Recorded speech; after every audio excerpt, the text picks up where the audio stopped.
Dobry wieczór, cześć wszystkim, cześć Patryk. Cześć, hej. Witam wszystkich serdecznie na kolejnym z cyklu AI News. Jak zawsze czwartek, 21 zebraliśmy dla Was newsy ze świata AI i biznesu. I zanim zaczniemy, oczywiście standardowe pytanie, czy nas widać, czy nas słychać, czy wszystko technicznie jest ok. Jest z nami Wyrwiszczena, uszanowanie, jest z nami Marysia, cześć Marysia, jest Muri, czyli Michał, szczęść Boże, to nawiązanie do tytułu dzisiejszej prezentacji, ale dajcie znać dzisiaj, czy nas dobrze widać, słychać. Patryku, powiedz, co u Ciebie, żeby sprawdzić też Twój dźwięk. U mnie wszystko w porządku. Dzień intensywny jak co dzień. Mam nadzieję, że mnie dobrze słychać. Marysia widzę, daje nam sygnał, że tak, że jest ok. Wyrwiszczyna też daje sygnał, że widać, słychać. No dobra, no to nie przedłużając, zaczynajmy w takim razie od newsów i oczywiście będzie ten news o konfesjonale, jak w tytule również, ten news również w sconografikach, który Wam wcześniej zaprezentowaliśmy, o tym, jak sztuczna inteligencja jest wdrażana nie tylko w biznesie, w nauce, ale też w religii, ale smaczki takie zostawimy sobie na koniec, tak przynajmniej myślę, prawda Patryku? Tak, myślę, że to będzie wisienka na torcie. No chyba tak, więc zacznijmy może od czegoś bardziej lokalnego. Nie wiem, czy wiecie, ale ja mieszkam w Krakowie, Patryk mieszka w Krakowie i mamy taki news z cyklu krakowskich właśnie, ponieważ w Krakowie powstaje fabryka, przynajmniej tak nazwali to w tytule, powstaje fabryka sztucznej inteligencji i nasz minister Gawkowski mówi o tym, że chcemy, żeby Polska była liderem cyfryzacji. Miało być niepolitycznie, ale czasem zawsze jakoś tak wychodzi, że trochę polityki musi być. Współpraca jest o tyle ciekawa, że to jest współpraca z AGH, czyli z Akademią Górniczo-Hutniczą. Oni mają superkomputer, o którym tutaj też jest napisane, mają superkomputer Helios, który działa w Cyfronecie, czyli w Akademickim Centrum Komputerowym Akademii Górniczo-Hutniczej, co tutaj też redakcja Interia Biznes pisze, że to jest ważne i dla Krakowa, i dla Polski, i dla polskich naukowców, więc także oto wygląda element tego Cyfronetu. Ciekawa jestem tylko, czy ten nagłówek to nie jest troszeczkę clickbait, ale to Ty, Patryk, mi potwierdź ze strony technicznej, bo oczywiście nagłówek jest piękny, na zasadzie mamy fabrykę AI i to w Krakowie i o ile Kraków i AGH to się zgadza, ale zastanawiam się, czy niezbyt górnolotnie z tą fabryką sztucznej inteligencji. Nie, to taki kompletny clickbait, a to w sumie to nic nowego, po prostu zrobiony klaster uczelniany, które powstawały 15 lat temu. Natomiast prawdopodobnie po prostu te maszyny, te komputery są bardziej zoptymalizowane, podejrzewam, pod przetwarzanie, czy budowanie, czy sieci neuronowych, czy wykonanie modeli, ale PR-owo fajny ruch, tak? No bo teraz Kowalski, otwierając gazetę, sobie przeczyta, no to teraz i pokaże swojej Grażynce, no to teraz my Polacy otwieramy fabryki AI, a sąsiady tego nie mają. Więc wydaje mi się, że fajnie, żeby dotrzeć tak może do osób mniej trochę technicznych. No bo news, że w Krakowie otworzono we współpracy z uczelnią kolejny klaster obliczeniowy, raczej to chyba gdzieś przejdzie bokiem. Nie brzmi tak sexy, tak, ja myślę, że nie brzmi tak sexy. Co ciekawe w ogóle, wiesz, to też ja sobie patrzę teraz, Marysia bardzo fajnie też skomentowała, że wszyscy o tym teraz mówią przez ten nagłówek. Daj znać, Marysia, też które artykuły widziałaś i jakie konkretnie są komentarze, czy pozytywne, czy negatywne. Natomiast ja też od razu przeszperałam trochę internet i widzę, że na samej stronie Ministerstwa Cyfryzacji jest też podobny artykuł, trochę akurat innym już nagłówku, mniej clickbaitowym, no bo to ministerstwo, że sztuczna inteligencja rozkwita w Krakowie, że to jest pierwsza w Polsce znowu fabryka sztucznej inteligencji, znowu używamy nomenklatury fabryka i że Rada Ministrów podjęła decyzję, że w ramach ustawy będzie przeznaczonych 70 milionów złotych na wsparcie projektu i na wsparcie superkomputera Helios. Tylko że ja się znowu obawiam, że te 70 milionów złotych to wcale nie jest tak dużo, ale poprów mnie, jeżeli się mylę. Oczywiście w ramach budżetu Skarbu Państwa na pewno jest to jakaś duża kwota, ale na rozwój AI wydaje mi się to niekoniecznie duże, patrząc na to, jakie mają potrzeby różnego rodzaju startupy i to nie tylko te oparte na sztucznej inteligencji, ale startupy w ogóle, więc tutaj trochę dostrzegam taki minus, ale z plusów widzę, że Cyfronet AGH też będzie zaangażowany w pracę razem z konsorcjum właśnie, a propos konsorcjum, z Plum, nie wiem czy znacie Plum, to właśnie jest, jeżeli dobrze pamiętam, z Uniwersytetu Wrocławskiego, zajmują się również budowaniem polskiego modelu językowego, wcześniej mówiliśmy też na kanale z Patrykiem o polskim modelu językowym Bielik, Plum też prowadzą też pracę tam na tej uczelni również nad tym, żeby stworzyć kolejny polski model językowy, który będzie lepiej rozumiał kontekst polski, więc oprócz Bielika mamy też Pluma, czyli śliweczkę i gdzieś tam tutaj cały czas to się kręci wokół właśnie tych przestrzeni naszego regionu, naszej lokalności.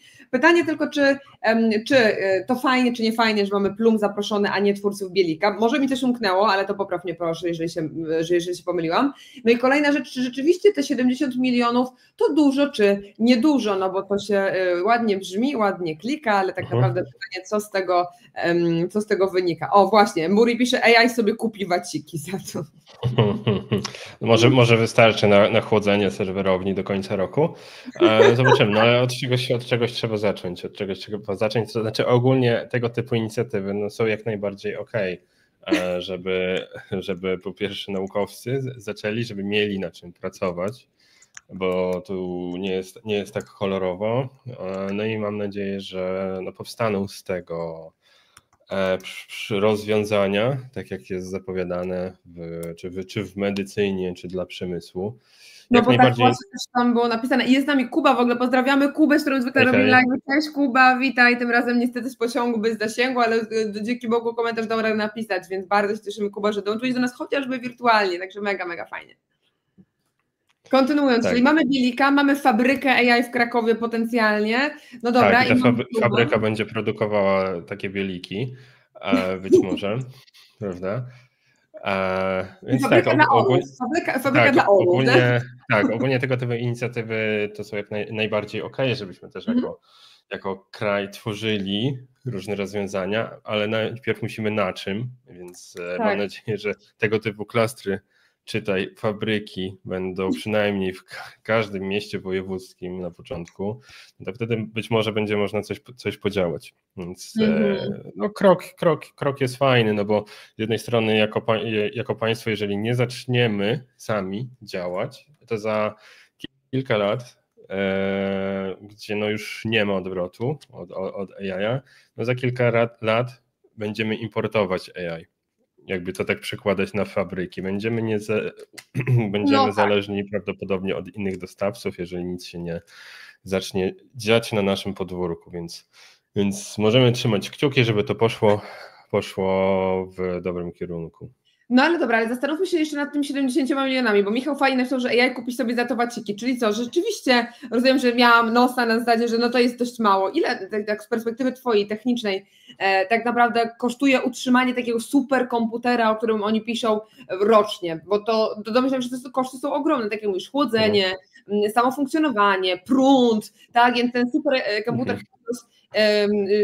który działa w cyfronecie jest fajnym rozwiązaniem. No ale pytanie, ile to kosztuje? No. Tak, znaczy tak, sama kwestia kart graficznych, tutaj chyba nie jest wyspecyfikowane, ile tych kart graficznych jest.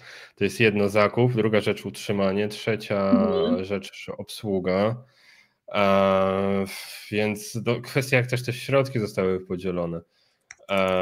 Bo jeżeli zostały tylko po prostu wydane na komputer, na ten cały klaster, no to teraz czy są środki, żeby to dalej utrzymywać? No ale jeżeli byśmy sobie tak pomyśleli w skali, powiedzmy, kraju 70 milionów, jakby każdej firmie dać 1 milion na jakieś, powiedzmy, badania, eksperymenty, to nie jest aż tak dużo, żeby z tego wytworzyć jakiś sensowny produkt i z tych 70 powiedzmy, że 7 coś faktycznie stworzy, co może zostać wykonane i wykorzystane później.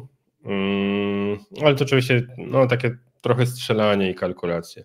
Czyli 7 powiedzmy projektów zakończonych sukcesem, powiedzmy w skali roku, to jest dużo. No właśnie, no to zobaczymy na ile rzeczywiście to wystarcza, no bo żeby mieć też jakiś punkt odniesienia, pewnie dobrze, ile na przykład ostatni Unicorn dostał, Unicorn dofinansowanie. Zobaczmy na Unicorn, jak wpisuję dofinansowanie, to mi się wyświetlają projekty unijne, ale mi chodzi o Unicorn Startup finansowanie, więc tutaj chciałam się dowiedzieć trochę dla porównania, ile taki startup mógłby... Polski czy zagraniczny? Może być polski, jakiś polski unicorn, polski jednorożec, to raczej... No tak, jak jest dobrze, no to po $60 milionów dostają. No właśnie widzisz, na przykład Eleven Labs w rundzie finansowania B otrzymał $80 milionów. Jedno Eleven Labs, $80 milionów, a tutaj pan minister się chwali, że będzie 70 milionów, czyli powiedzmy, że skala podobna. 70 milionów, 80 milionów, ale złotych polskich. Tak, na ileś projektów. Mniej. Jeszcze raz? I na ileś projektów, nie wiemy na ile projektów. No właśnie, no więc to jest...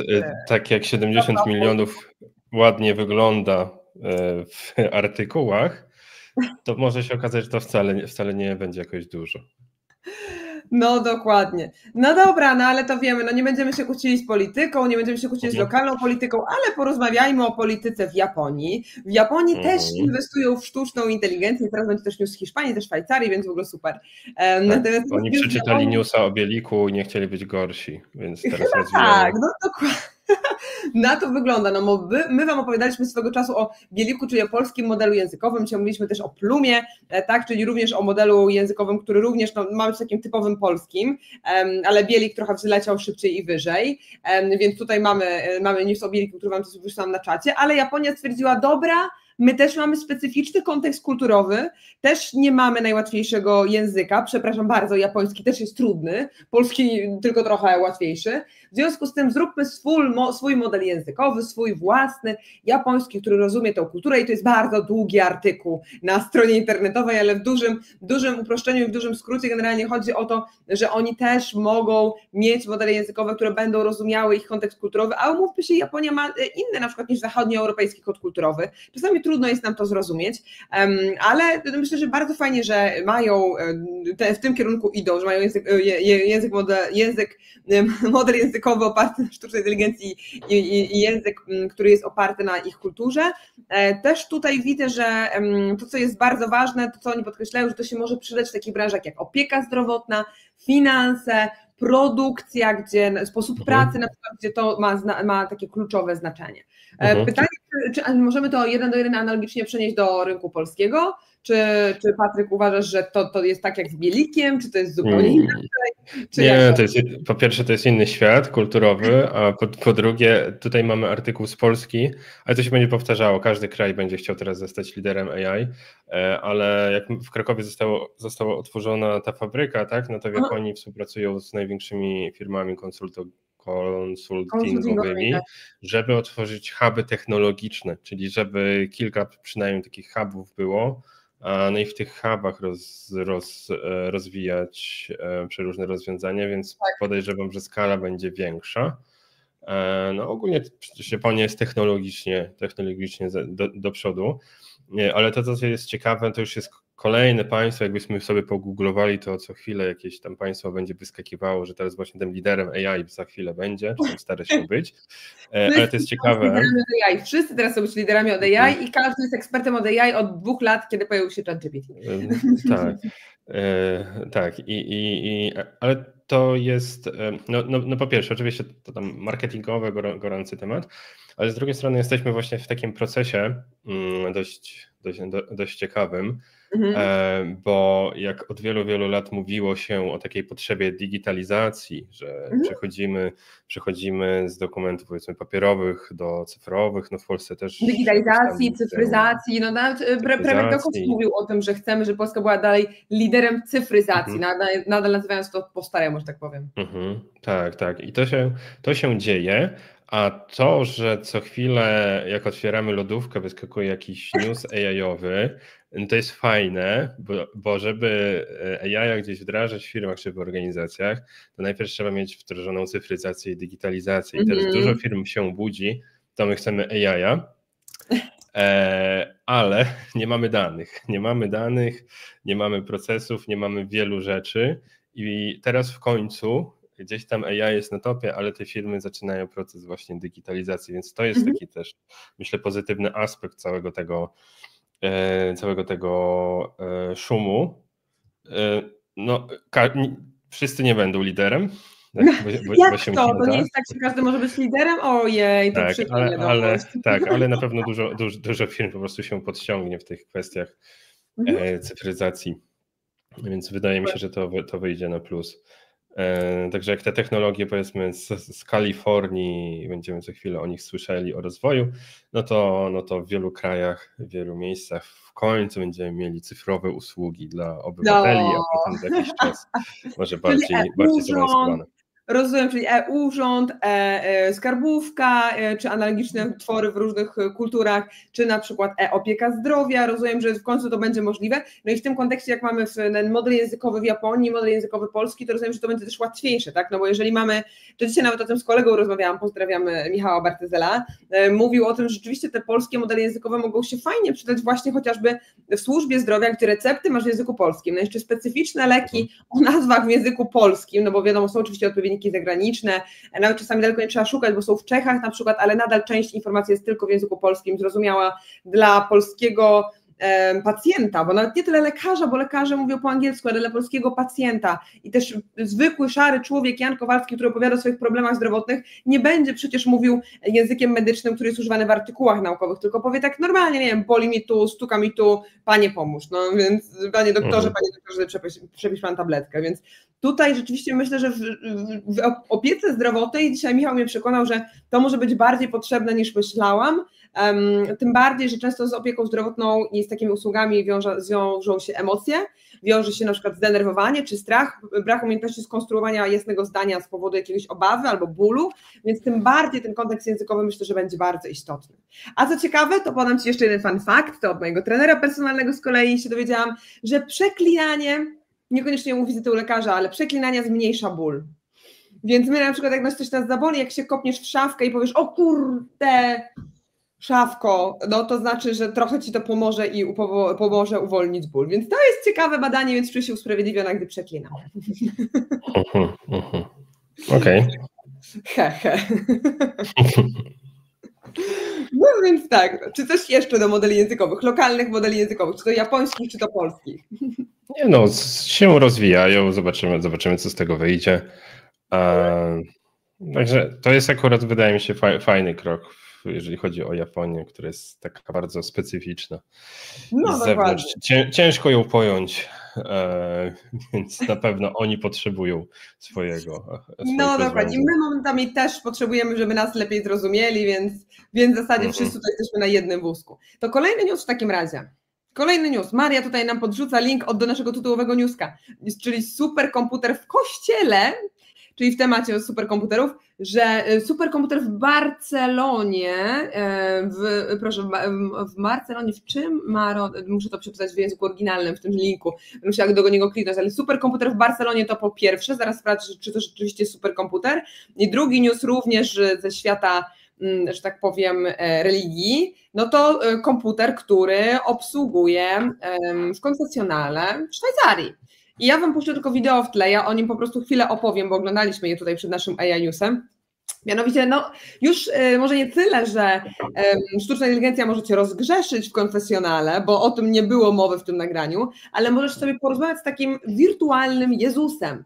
Możesz porozmawiać o tym, co Ci będzie radził w życiu, możesz zapytać Go właśnie, jak żyć, co robić. To wszystko jest napędzane, nie widzę, żeby to był superkomputer, ale w ogóle komputer. Teoretycznie dane są chronione, po to ten tutaj Jezus z konfesjonału pyta nas, czy jesteśmy świadomi, że udostępniamy nasze dane, ale że będą chronione. Jeżeli jesteś świadomy, naciśnij zielony przycisk, jak nie, to wyjdź z konfesjonału. Tak, no ale tu ktoś nacisnął zielony przycisk, okej, jedziemy z tym koksem i możemy się wyspowiadać do AI, albo po prostu w jakiś sposób sobie ulżyć. W tym sensie, że tutaj na przykład opinie o tym obsługiwaniu, że tak powiem, przez AI były takie, że fajnie można było porozmawiać i ta interakcja była całkiem ludzka, jak na komputer, jak na maszynę, tutaj cytat, parafrazuję. Natomiast to jest bardzo ciekawe, że nawet osoby, zobaczcie, że ta pani wygląda jak 50+, kolejna wygląda jeszcze troszeczkę starzej i tu generalnie chodzi mi o wiek, bo generalnie widać tendencję, że do kościoła chodzą raczej teraz starsze osoby niż młodsze, ale chodzi mi o to, że w Szwajcarii takie osoby nie mają problemu z tym, żeby sobie porozmawiać ze sztuczną inteligencją w konfesjonale, a mi ciężko jest przekonać, wiecie, wujka w ładzie do korzystania z czata GPT. A tam proszę do konfesjonału idą babcie i są obsługiwane przez AI, więc tutaj coś kulturowo lepiej pykło w Szwajcarii, więc no nie wiem jak mam to oceniać. O właśnie, Wyrwiszcze napisze, cyfrowy Jezus, świat idzie w dziwną stronę. Dlatego ten dzisiejszy news właśnie miał taki tytuł, bo to idzie w dziwną stronę, 100% zgoda. O proszę, Wyrwiszczona też pisze, przeklinam życie, by zwalczyć ból istnienia. Tak, dokładnie. I Michał pyta, czy księża też stracą pracę? Patryku, jak myślisz, czy księża też stracą pracę, czy takie panie emerytki jeszcze starsze, bo na tym wideo jest jeszcze starsza, czy będą chętnie korzystały z cyfrowego języka? To znaczy tak, zależy gdzie. No, Szwajcaria, a Polska to troszkę jednak jest odległości, jeżeli chodzi też o mentalność. Mentalnie i cyfrowo. Mentalnie i cyfrowo. Natomiast to jest kolejny fajny case zastosowania sztucznej inteligencji w obsłudze klienta, że tak powiedzmy. Czyli no tak. bo to jest asystent właściwie, tak? Jakiś asystent, tylko że zwizualizowany, który działa 24/7, tak też to było reklamowane. Tak. Jakbyśmy to kompletnie odciągnęli, powiedzmy, od religii, to technologicznie jest to po prostu asystent nakarmiony wiedzą, jakąś teologiczną, prawda? Tylko w ramach eksperymentu. No tutaj akurat pozytywnie się dość ludzie, pozytywnie się odnosili w Szwajcarii. Tak. Trochę jestem sceptyczny, jakbyśmy to postawili w tego typu miejscowości w Polsce. To była Lucerna, to nie była najmniejsza miejscowość chyba, no bez przesady, no to nie w każdym szwajcarskim mieście zostało to, wystawione, więc to też domyślam się, że trafiło na taką grupę docelową, która jest relatywnie świadoma tego, jak może działać w ogóle technologia, sztuczna inteligencja. No ale to jest też taka ciekawostka, że w sumie też Gen AI trafia na plebanie, że znajduje tam rozwiązania. Ciekawe właśnie jak z RODO i przechowywaniem danych, ale to... No właśnie tam ten wirtualny Jezus dosłownie tak mówił, tym takim ciepłym głosem, tam na tym wideo było widać na tej demówce, że mówił, że twoje dane są bezpieczne, twoje dane są przechowywane, no ale pytanie, czy po drugiej stronie ktoś tego jednak nie przetwarza i gdzie jest umowa RODO? Się pytam, gdzie jest RODO? Tam nie było podpisane RODO, tam był jeden zielony przycisk, więc no to tutaj jest ciekawe, jak oni to rozwiązali pod kątem bezpieczeństwa, no bo umówmy się, myślę się, że Szwajcarzy są dość świadomym narodem i raczej od razu nie wypluwają wszystkich brudów swojego życia do wirtualnego Jezusa, mam nadzieję, ale zawsze jest też ryzyko zhakowania, ryzyko tego, że ktoś się włamie do tejże kaplicy w Lucernie, w Szwajcarii.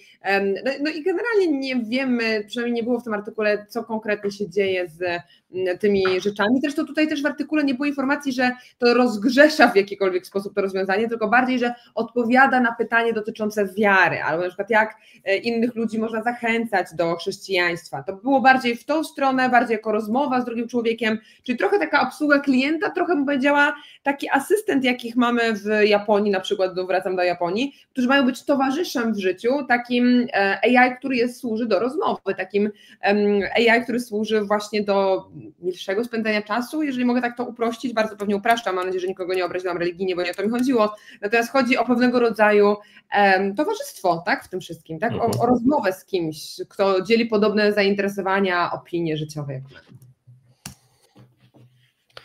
Tak, więc tam technologia też wita. Czy księża stracą pracę? No nie. Oni po prostu, jak w każdym zawodzie, być może niektóre obowiązki im odejdą, inne trochę się przekwalifikują. No to jest dość ciekawe, jak wygląda przekwalifikowanie w kościele, ale okej. Nie, no to jest organizacja z dość bogatą historią, więc nie takie wyzwania mieli przed sobą. Ciekawy jestem, jak to nie wiem, że praca w kościele to taka praca w korporacji, parafrazując pewien serial i pewien żart, no to jest trochę praca w korporacji, ścieżki kariery i takie tam, więc wiecie, może jednak księża nie stracą pracę, tylko jednak przejdą do innej linii, tak jak w obsłudze klienta mam pierwszą linię, drugą, trzecią, tak może tutaj też do innej linii. Tak, no, jakieś inne obowiązki może będą mieli. Tak.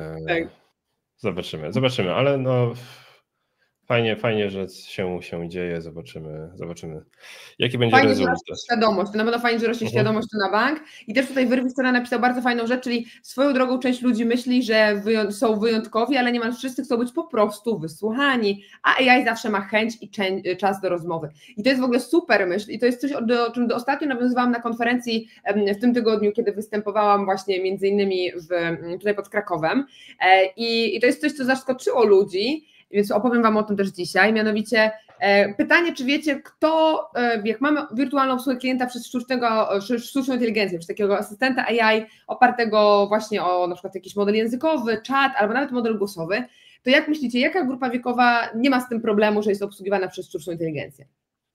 Jak myślicie? Piszcie na czacie. Która grupa wiekowa nie ma problemu z tym, że po drugiej stronie na obsłudze klienta siedzi AI albo na czacie jest AI? Kto nie ma z tym problemu? Dla kogo to jest ok, a nawet lepsze niż człowiek? Ja nie wiem, a mogę strzelać? Możesz strzelać, tak. O, Okay. Michał, dzień dobry, cześć Michale, super. Hej. Możesz strzelać odpowiedź po 2 krótkach, proszę. No ja bym z jednej strony bym się spodziewał, że raczej młodsza generacja, przyzwyczajona do technologii, smartfonów i tak dalej, ale to jest chyba podchwytliwe pytanie i nie wiem, czy to nie jest 35+, czyli osoby, które są technologicznie obeznane, ale nie mają też tak dużo czasu. 13-25, okej, to dla mnie raczej. Gadujcie, ja widzę, że na czacie poszła dobra dyskusja. Która grupa wiekowa nie ma problemu z tym, że jest obsługiwana w AI w obsłudze, w działach obsługi klienta? Czy to na czacie, czy to w trakcie rozmowy telefonicznej? No, myślę, że fajne, tutaj mamy typy, no bo tak Michał napisał 13-25, podobnie napisał Wyrwiszczena, że do 25 lat, Muri napisał 40+, a Maria Szmyt, starsi ludzie, nie wiemy, Marysia, w twojej skali, którzy to są starsi. 35+. To nie mów, że 35+, bo ty byś się łapał 35+. No to mów. No ale jacyś starsi, no niech będzie, jakaś definicja starsi, każdy sobie dopowie, co to znaczy starsi. Ale to, co ciekawe, tutaj każdy z Was po trosze ma rację, o Marysia pisze 50+, super. Każdy po trosze ma rację i tak jak Patryk się domyśliłeś, pytanie ma drugie dno, bo odpowiedź na to pytanie po pierwsze brzmi, no właśnie generacja Zetka, czyli tak jak Michał napisał 13-25 lub do 25 lat, jak Wyrwiszczena napisał, więc to jest ta grupa wiekowa, ale ona jest na drugim miejscu, co ciekawe, bo na pierwszym miejscu jest ta grupa wiekowa, o której pisze Marysia, czyli 50+ lub nawet 60+, czyli tak zwani silversi.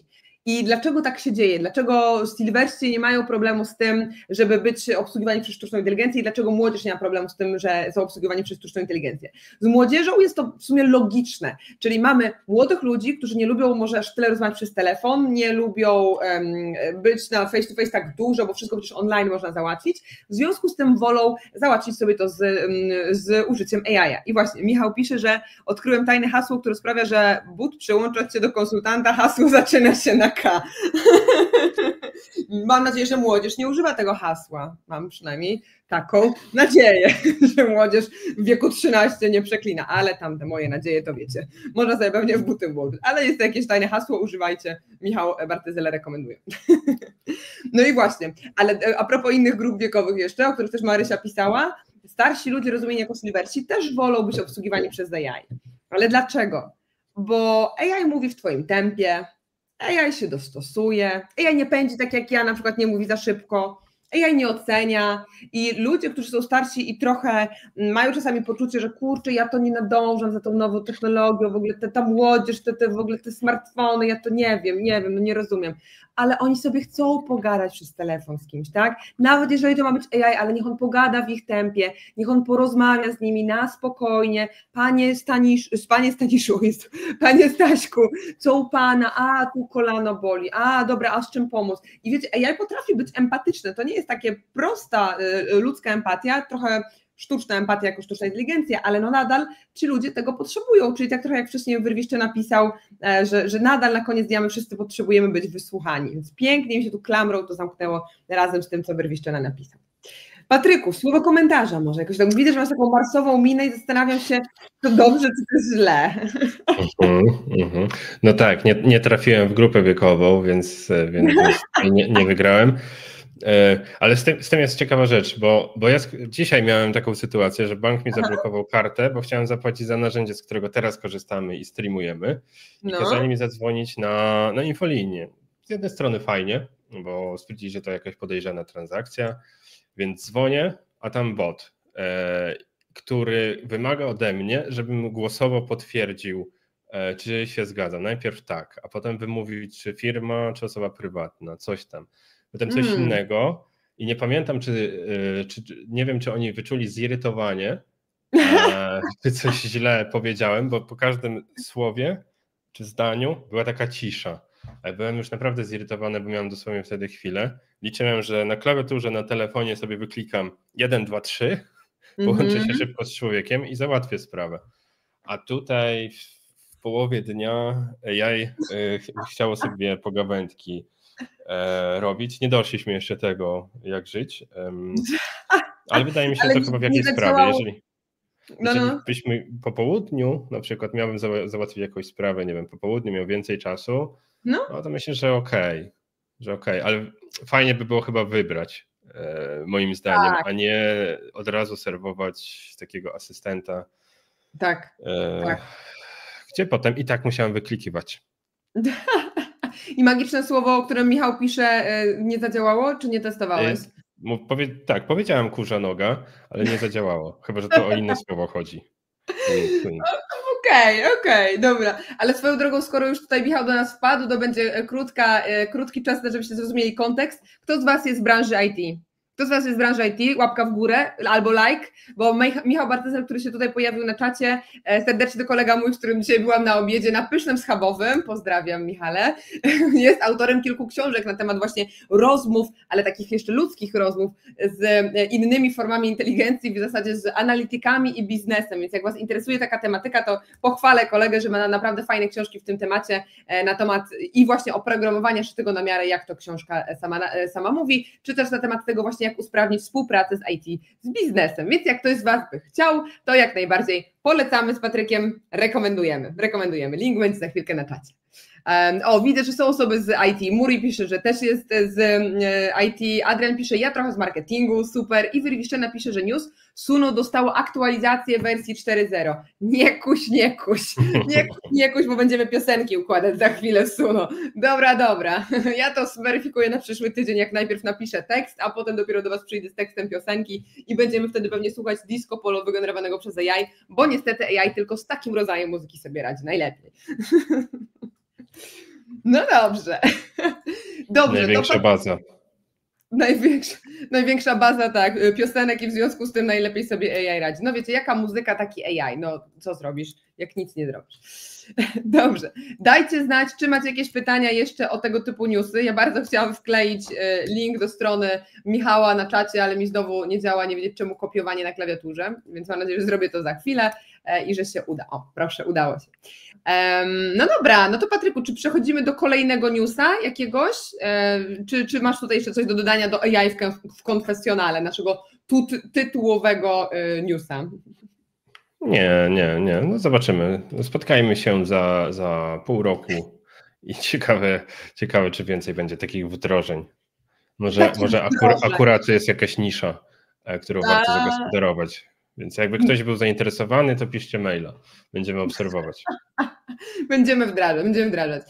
Podobno dzięki AI będzie można rozmawiać ze zwierzętami, między innymi z psami. To chyba są jakieś plotki, to chyba jest jakiś skam, bo trzeba byłoby wiedzieć, jak psy rozumują w pierwszej kolejności, żeby móc się z nimi skomunikować, więc ja o tym słyszałam, ale wydaje mi się, że to raz, że kind of creepy, a dwa, że chyba trochę skam, więc wydaje mi się, że to jest jakiś fake news. Patryku?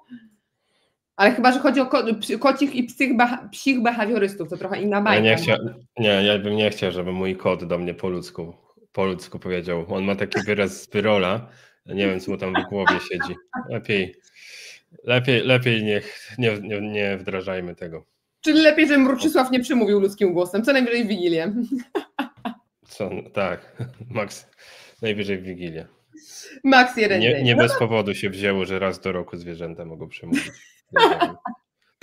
No dobra, moi drodzy parafianie, pani Anna prosi o zasubskrybowanie, to jest świetny moment, dokładnie, tak, dziękuję Ci za przypomnienie, więc właśnie, nie było dzisiaj jeszcze pytania o subskrypcję, więc jeżeli jesteście na tym kanale po raz pierwszy, to koniecznie w tym momencie kliknijcie subskrypcję oraz łapkę w górę, żeby algorytmy sztucznej inteligencji na YouTubie dostały sygnał, że ten materiał jest dla Was wartościowy, więc kliknij teraz subskrybuj Anna Pro na YouTubie, a jeżeli oglądasz nas w jakimś innym miejscu, czy to na Facebooku, na LinkedInie, czy na innych kanałach, to też wejdź na kanał Anna Pro na YouTube, ja już wysyłam Wam linka na czacie, no i też mamy dzisiaj Patryka, który jest autorem kanału Web Amigos, więc dajcie też subik dla Patryka, niech jego kanał się rozbryka. Tak jest. Takie tam polskie rymy, prawda?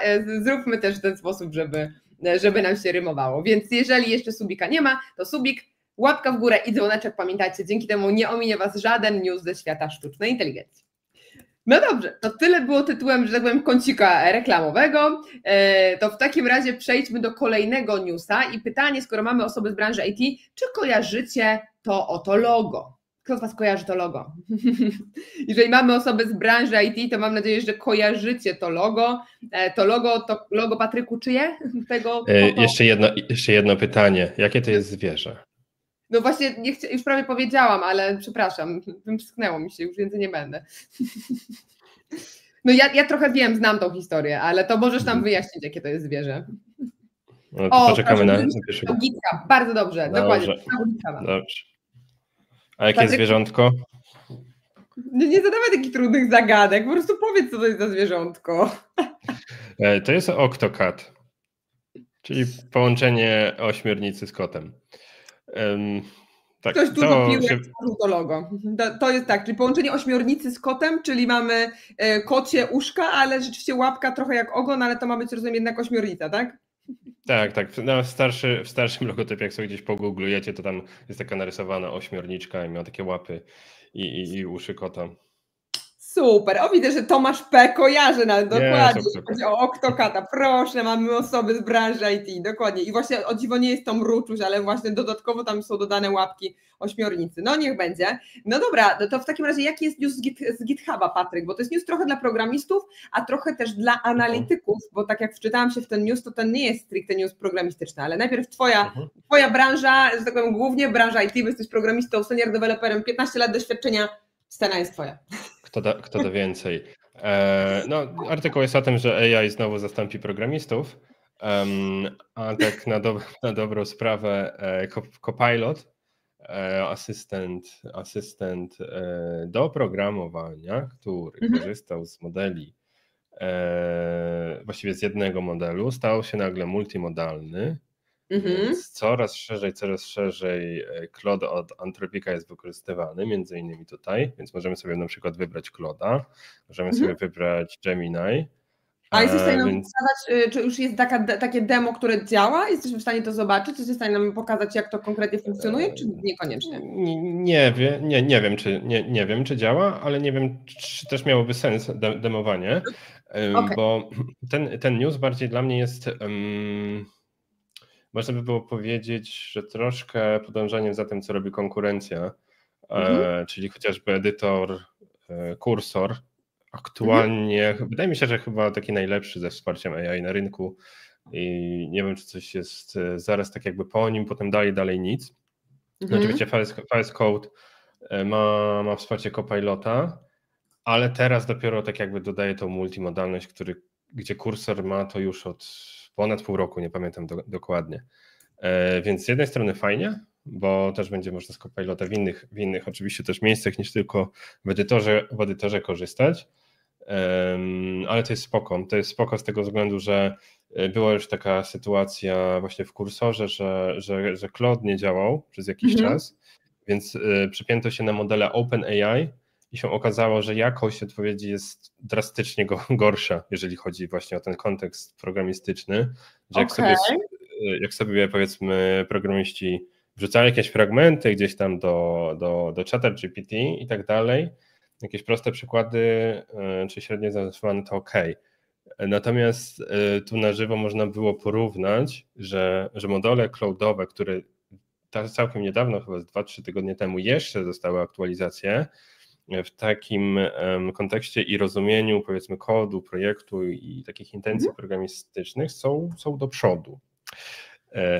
I bardziej wydaje mi się, że to jest taki zabieg, żeby nie odstawać bardziej, to deweloperzy wybierzcie sobie model, z którego chcecie skorzystać, domyślcie, korzystajcie z naszych sugerowanych, ale macie wybór. No i też w tą stronę będą tego typu rozwiązania raczej szły, że już teraz zamykanie się, wydaje mi się, na jeden model byłoby troszeczkę strzałem przynajmniej w kolano dla niektórych rozwiązań. Mam parę pytań właśnie programistycznych, bo widzisz, jest trochę osób z branży IT, dlatego przez chwilę wyświetliłam też w ogóle baner, który dotyczy branży IT, czyli czy sztuczna inteligencja zabierze pracę programistom i czy i czy rzeczywiście programiści powinni się o to bać, ale widzę, że się nie boją, tylko pytają osoby techniczne, więc super. Mamy kilka pytań, na przykład jak się płaci za Copilota w GitHubie? Jak to wygląda, jeżeli Patryk korzystasz z tego? W eurogąbkach albo wchodzi się na konto GitHubowe i tam jest gdzieś sekcja Copilot, jest licencja, tylko nie pamiętam ile, chyba $10 miesięcznie. Podejrzewam. Gdzieś tam się wyklikuje i potem się spina z edytorem z VS Code'em, loguje się na GitHuba. Chyba $10 miesięcznie, przynajmniej kiedyś tak było, ale nie pamiętam, bo nie korzystałem dłużej niż miesiąc, tak bardziej testowo. Ale z wersji płatnej nie korzystałeś, czy z czego nie korzystałeś? W sensie nie chciałeś płacić za tą piękną, przepraszam bardzo, co to jest jeszcze raz? Octocata, przepraszam, za ośmiornicokota nie chciałeś płacić, ale... Ja mu płacę miesięcznie grube pieniądze, ale za co innego. Nie będę mu jeszcze dopalał za Copilota. To znaczy testowałem to jakiś rok temu bodajże, no ale to było takie średnie jeszcze, podejrzewam, że teraz to zdecydowanie lepiej, ale jak już właśnie powiedzmy miałbym komuś zarekomendować edytor ze wsparciem AI, to na pewno warto się kursorem zainteresować.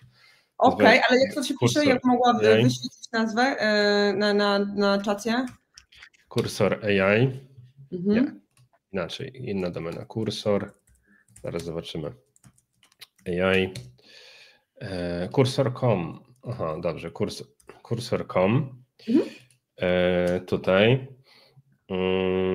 i on jest bardzo fajny, mi się podoba, mimo że trochę sceptycznie podchodziłem do takiego wsparcia AI w edytorach dla programistów. Ja od jakiegoś czasu mam takie mniej czasu powiedzmy na programowanie i mam tylko takie jakieś bloczki czasu, powiedzmy godzinę, półtorej godziny, że mogę teraz siąść i poprogramować. I żeby się przełączyć na kontekst, albo żeby szybko na przykład zrozumieć, o co chodziło w tym kodzie, albo jakiś czas temu, albo pojawia się jakiś błąd, no to on mega przyspiesza efektywność, bo nie muszę wchodzić na Stack Overflow, nie muszę szukać w Google, tylko po prostu on mi sugeruje, że być może tutaj jakiś problem tkwi, więc jeżeli na przykład tak z doskoku potrzebujecie programować, to warto się na pewno zainteresować. Jeżeli zajmujecie się tym zawodowo, no to kwestia jak dobrze ten kontekst, czyli na przykład wasz projekt sobie łyka. No dobra, to w kontekście programowania, to wiesz co, bo nie jest to odcinek tylko dla programistów, więc może tak na szybko zróbmy sobie sesję pytań.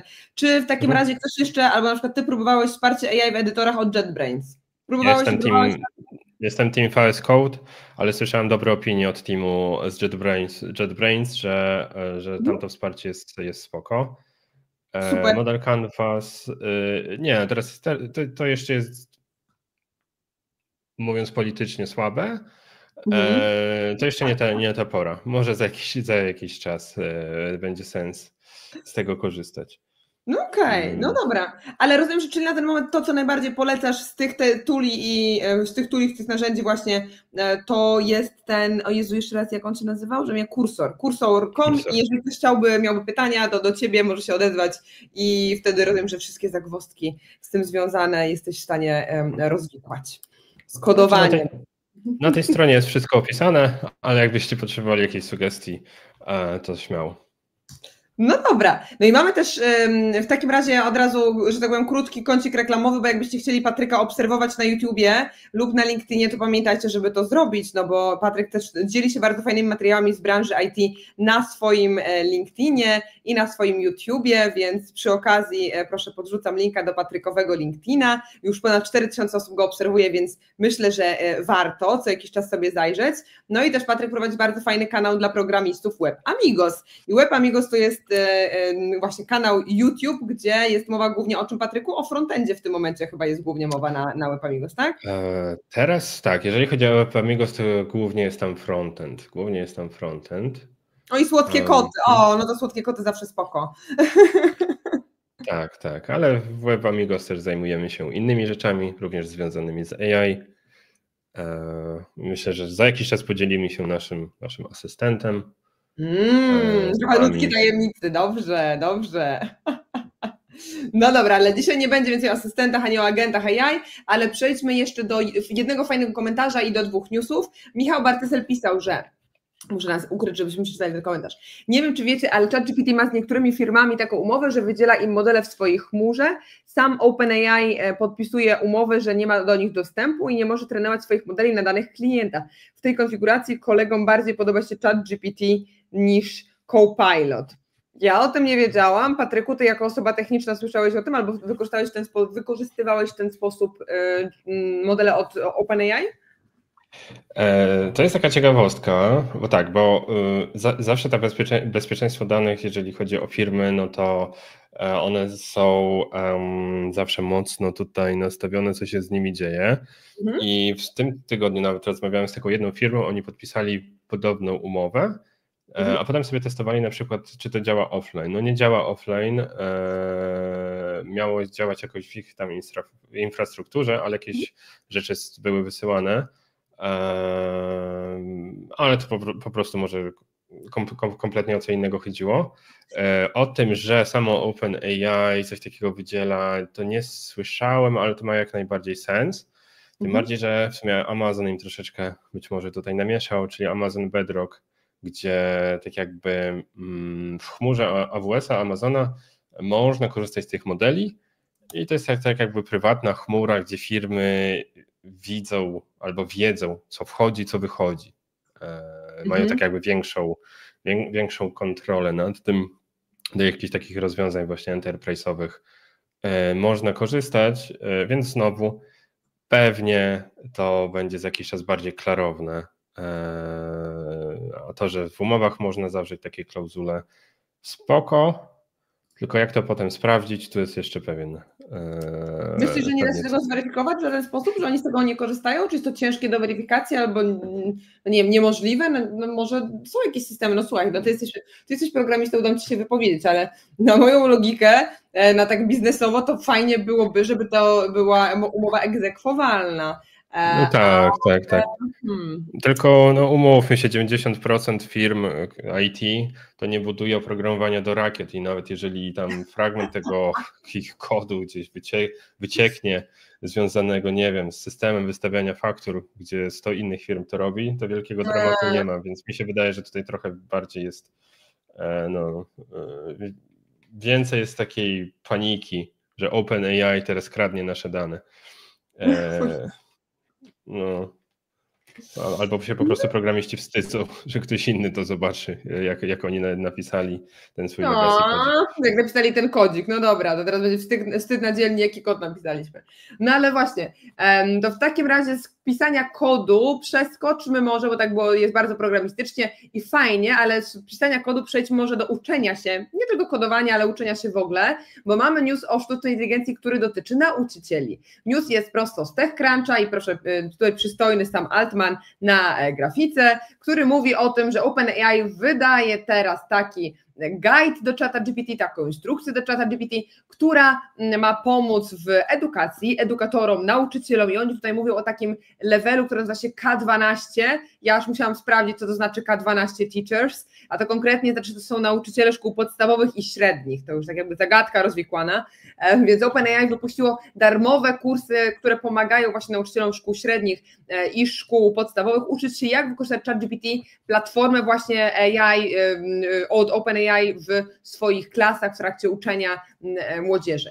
No i generalnie fajnie, ale okazuje się, że niektórzy nauczyciele, edukatorzy są sceptyczni. No i zanim dojdziemy do tego, dlaczego są sceptyczni według Ciebie, Patryku, to ciekawa jestem, co Wy o tym myślicie, drodzy słuchacze. Czy rzeczywiście OpenAI czy inne modele językowe mogą się przyjąć w edukacji i czy nauczyciele w Polsce, nie ci od OpenAI w Stanach, ale ci w Polsce będą skłonni do tego będą z tego ochoczo korzystać, czy niekoniecznie, bo wiecie, to jest świeżynka, a już TechCrunch napisał, mamy jeden dzień od tego newsa, świeżutki news, ale już TechCrunch napisał, że wypuścili, ale reszta jest sceptyczna, więc ciekaw jestem, jakie są wasze opinie. Wyrwiszczyna pyta, gdzie są te kursy i czy są po polsku, zaraz tutaj sprawdzimy, wyszukamy, wydaje mi się, że one były po angielsku, ale kliknijmy w linka na TechCrunchu. Widzę, że to po kliknięciu w link przechodzę w Common Sense Education, ChatGPT podstawy dla nauczycieli, proszę wyniki, przejdźmy do kursu. Wydaje mi się, i każe mi się logować. No wydaje mi się, że być może jeszcze to jest w języku angielskim, ale słuchajcie, no kto wie, może jak pod spodem siedzi ChatGPT, to można mu napisać hej, mów do mnie w języku polskim, co nie byłoby takie głupie, jakby to tak zrobili. Zaraz wyślę wam też linka na czacie. No, Patryku, więc co o tym myślisz? Nauczycielom się to spodoba, nie spodoba, fajne, to nie fajne? Ciężko mi się wcielić w rolę nauczyciela. Wykładałeś bardzo na uczelni, prywatnej na dodatek, więc coś tam trochę wiesz o uczeniu innych ludzi. Masz 2 kursy online, czy 3, bo już nie pamiętam. Chyba troszeczkę możesz wejść w buty nauczyciela na 3 minuty. Zapraszam, sobie tą sytuację. Tak. No, ale to nauczyciele właśnie podstawówki, szkoły średnie, więc... No dobra, to trochę inne trochę inna branża i grupa docelowa. Znaczy, mi się wydaje, że oni mogą się podeprzeć ewentualnie AI-em w takim procesie edukacji. Powiedziałeś, czy powiedziałeś na inne słowo, na P? Podeprzeć. Aha, dobrze, to tylko upewniam się. Tak, mam nadzieję, że się nie przejęzyczyłem. Najwyżej się bytnie. Tak, bo te 2 słowa sobie mają osobne znaczenie. Czyli może być dla nich pomocny w takim procesie chociażby angażowania, układania jakichś zadań, może nie weryfikacji, jak zaangażować inne osoby, jak to się na przykład dzieje w innych, powiedzmy, krajach, co się sprawdza, co nie. Czyli jeżeli korzystaliby, powiedzmy, z tego AI-a, powiedzmy, nie tylko z takiego czata, ale jakby ten czat bardziej był takim agentem jak Perplexity, prawda? Gdzie tą swoją wiedzę, swoje doświadczenie mogą jakby w swój warsztat swoją wiedzę poszerzyć i po prostu fajniejsze, ciekawsze zadania, materiały przygotowywać. W takim kontekście wydaje mi się, że to się może fajnie sprawdzić. No właśnie, ja teraz tak sobie myślę, że ja na przykład przygotowuję się do takiej prezentacji na bardzo ważnej konferencji, w bardzo fajnej korporacji. Pozdrawiam tych ludzi z tejże korporacji, bo oglądają nas czasem, zdarza się, na naszych live'ach AI newsowych. Korporacja ma piękne zielone logo i tyle mogę powiedzieć na razie.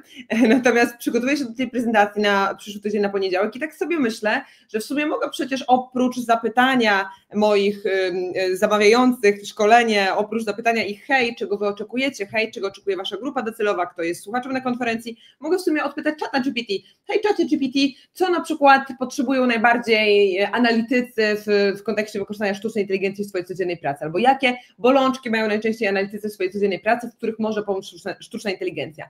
I na tej podstawie można zrobić właśnie ćwiczenia angażujące, można zrobić zadania takie, wiecie, praktyczne, albo w trakcie krótkiej prezentacji można po prostu zrobić jakieś pytania na zasadzie takich szybkich odbić pytań i odpowiedzi, bo wiecie, na konferencjach takich branżowych, gdzie mamy na przykład krótsze wystąpienia, no to nie można zrobić zadania, ale można zrobić fajną dyskusję czy burzę mózgów, więc myślę, że w ogóle myślenie o czacie GPT, czy o innych modelach językowych, czy od Claude, czy od Perplexity, jako takich towarzyszach do odbijania pomysłów, odbijania piłeczki ping-pongowej, pomysł, jest super fajne i w ogóle to też jest powód, dla którego już teraz to kolejne osoby przekonały mnie, żeby jednak znowu wrócić do czata GPT, bo ja z Perplexity nie mogę aż tak jednak odbić teraz pomysłów. On jednak jest wyspecjalizowany w byciu wyszukiwarką. Mam przynajmniej takie wrażenie, że oni sobie tak założyli, że to będzie ich celem, że rzeczywiście Perplexity jest najlepszą wyszukiwarką. Oczywiście pod spodem jest AI, jest model językowy, ale masz najlepszą wyszukiwarką,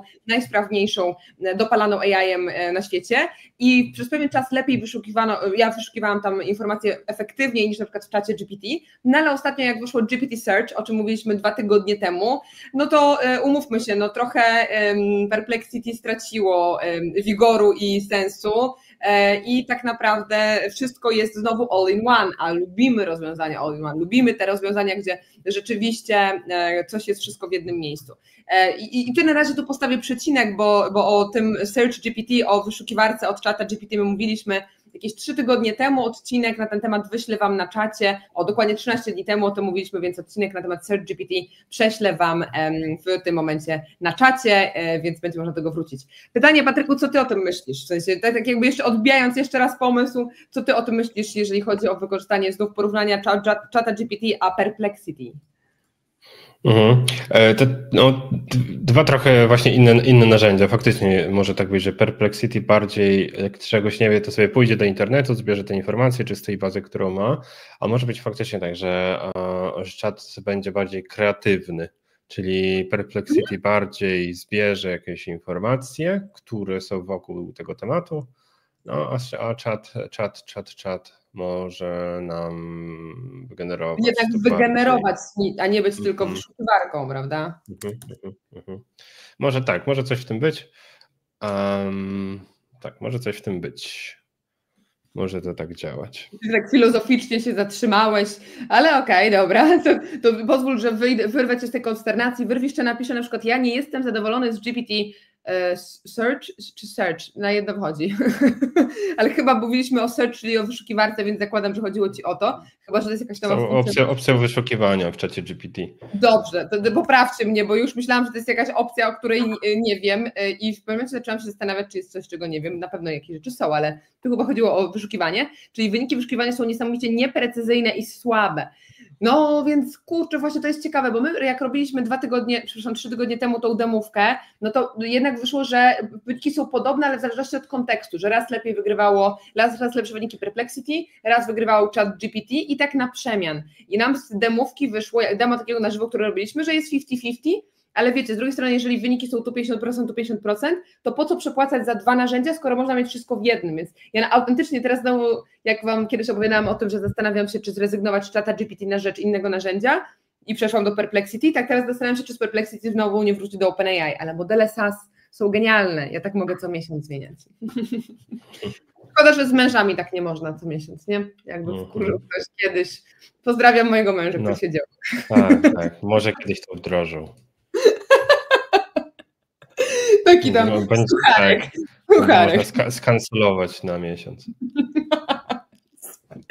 A dobrze, anyway, bo z tego będzie potem jakaś kłótnia przy kolacji, po co nam to?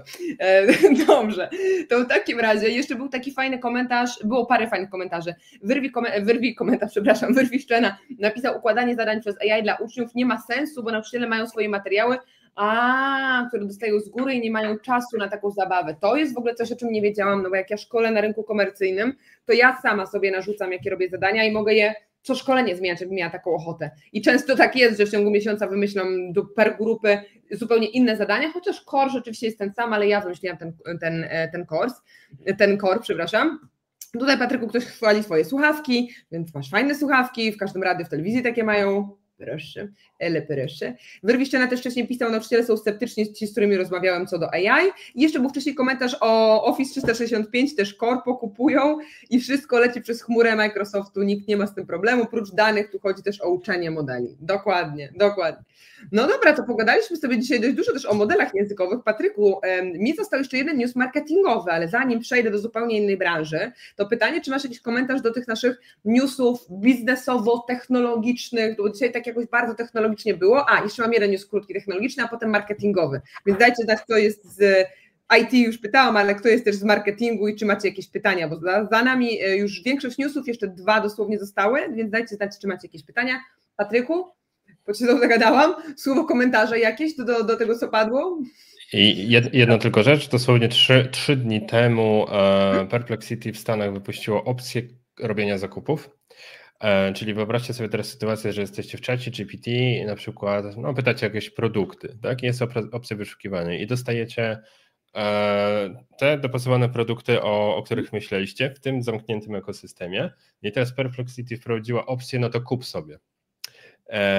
Co może być bardzo ciekawe i wygodne, wydaje mi się, że dla wielu użytkowników, czyli piszecie troszeczkę z czatem albo głosowo się komunikujecie. Jeżeli to będą faktycznie spersonalizowane produkty, jeszcze powiedzmy z jakiejś promocji, to może być mega rozwiązanie dla Perplexity. Być może inne też czaty pójdą w tym kierunku. Zobaczymy. Okej, ale to rozumiem jeszcze raz, kiedy ten news sprzed tygodnia czy sprzed miesiąca? Bo tu Sprzed 3 dni, z 18 listopada. No to też świeżynka. Dobrze.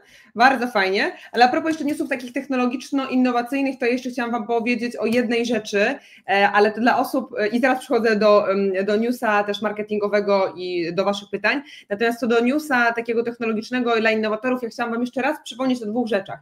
Jedno, że mamy taki program, w sensie ja tam jestem jednym z ekspertów, i jest otwarty nabór na program Garage Genius, czyli o geniuszach z garażu. Steve Jobs zaczynał w garażu, wiecie, mówi się, że Bill Gates również w garażu i być może Ty też zaczniesz w garażu, a skończysz jako milioner, ponieważ w tym programie Ciocia Unia dofinansuje osoby, które mają jakiś innowacyjny pomysł, na przykład coś oparte o sztuczną inteligencję lub po prostu innowacyjny pomysł, który ma w jakiś sposób rozwinąć nowy pomysł na biznes, nowy pomysł na startup.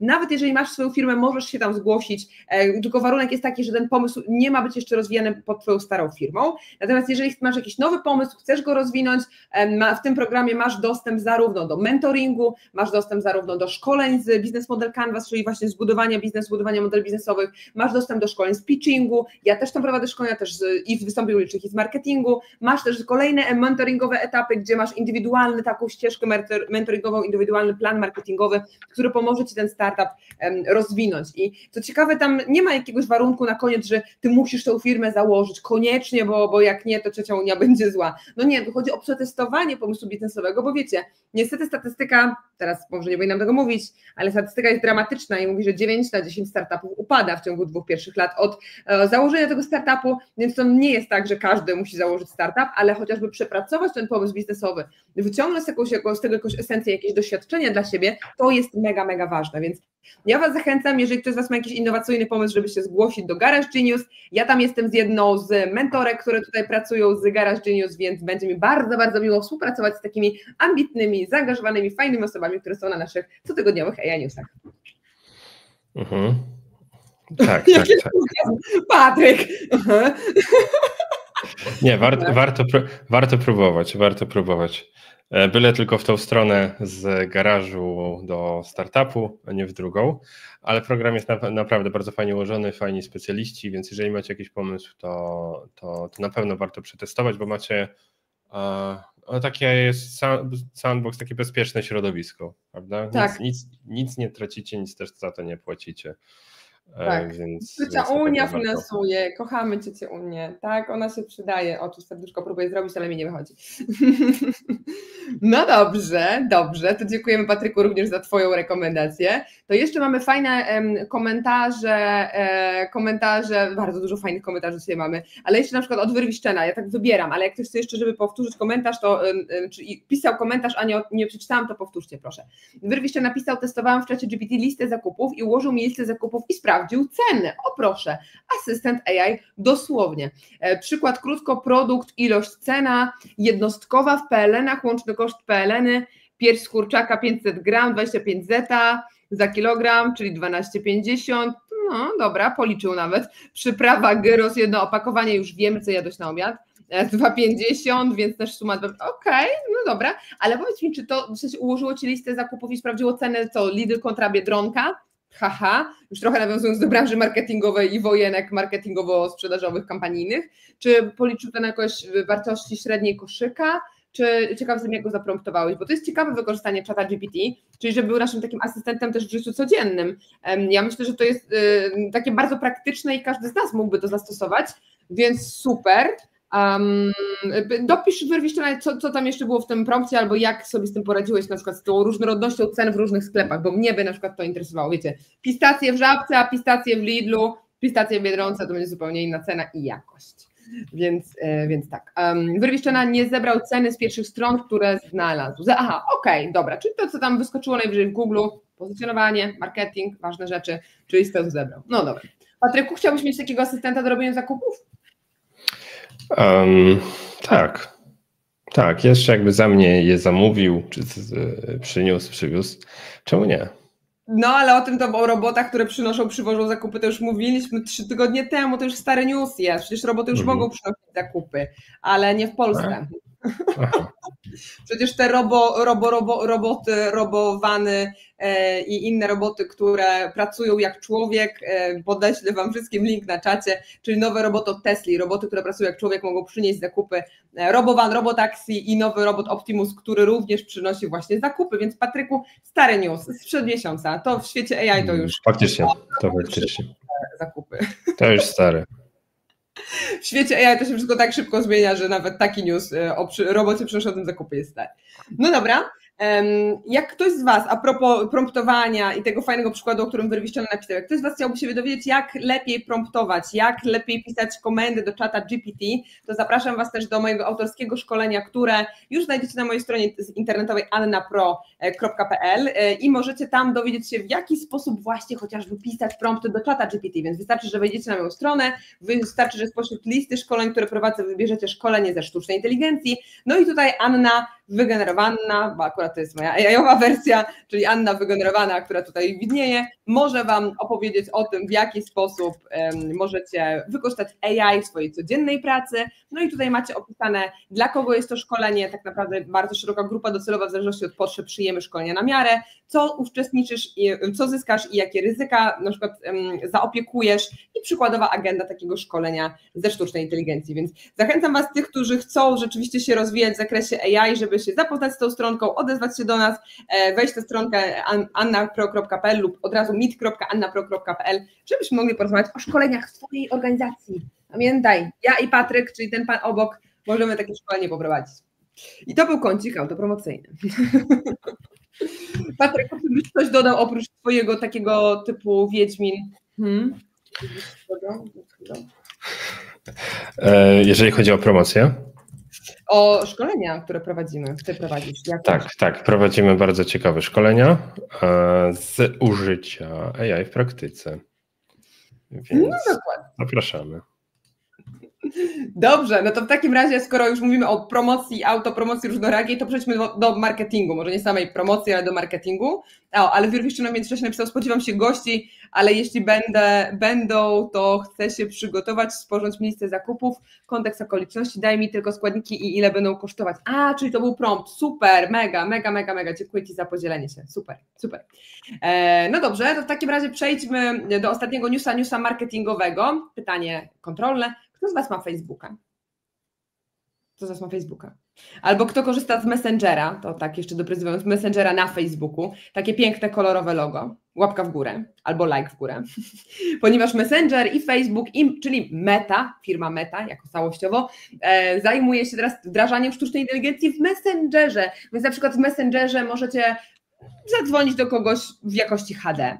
AI może wam wygenerować piękne tło, niekoniecznie takie, widzicie, piękne moje, prawdziwe z nagrodami, lub nie takie jak ma Patryk, proste, ale możecie sobie wybrać piękne tło w Messengerze, możecie wyciszyć dźwięk, możecie wyciszyć ten background noise, czyli takie dźwięki w tle, na przykład miauczącego kota, który jest głodny, już woła kolację, albo jakiekolwiek inne dźwięki hałasu za wami i to potrafi sztuczna inteligencja w Messengerze i ja nie wiem, czy słychać, ale ja to mówię z lekkim przekąsem, bo według mnie chyba nie po to powstało AI, żeby sobie generować piękne tła, no przynajmniej taka jest moja opinia, no ale TechCrunch stwierdził, że super ekstra mega news, więc pokażmy to, powiedzmy, że AI podrasowuje nam wideo, że możemy sobie rzeczywiście to właśnie wideo podrasować, możemy sobie troszeczkę lepsze, krótki news, możemy sobie troszeczkę lepszy dźwięk wygenerować dzięki sztucznej inteligencji. No wiadomo, Facebook jest ważnym elementem życia większości z nas, chyba prawie każdy w Polsce ma Facebooka, badania pokazują, że prawie każdy, więc będzie używane. Pytanie tylko, czy to jest najlepsze zastosowanie AI, które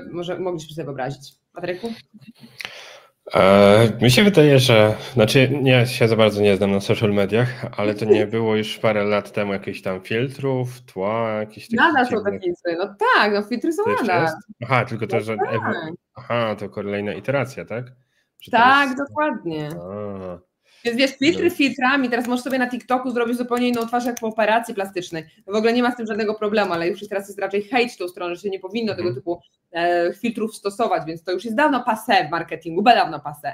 Natomiast chodzi bardziej o to, że możesz sobie, no ja myślę, że co może być zastosowanie, to oprócz tego banału, czyli tła AI-owego, to, że możesz sobie na przykład właśnie rzeczywiście jakość dźwięku poprawić. To myślę, że ma sens, no bo Messenger służy do komunikacji, mogę się śmiać z niego oczywiście, że tam, dobra, Messenger, Facebook, nie przynosi to realnej wartości w biznesie B2B, czy no w B2C różnie, ale generalnie chodzi o to, że na koniec dnia lepiej będzie nam się komunikować, jeżeli ta sztuczna inteligencja będzie tam w tym Messengerze i że będziemy lepiej rozmawiać bez tła, bez zanieczyszczeń takich dźwiękowych, szumów, czy dzięki izolacji głosu będziemy mogli lepiej na przykład się komunikować. Więc tu myślę, że akurat pod tym kątem ten news ma nawet trochę wartości. No dobra, niech będzie ten AI w Facebooku.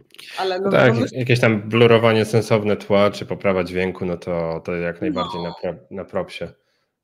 No, dokładnie. Jakoś tam spektakularnie nie jestem zachwycona tym newsem, ale dajcie znać w komentarzach, czy te funkcje AI w Messengerze są dla Was czymś potrzebnym, praktycznym, no i czy macie Facebooka.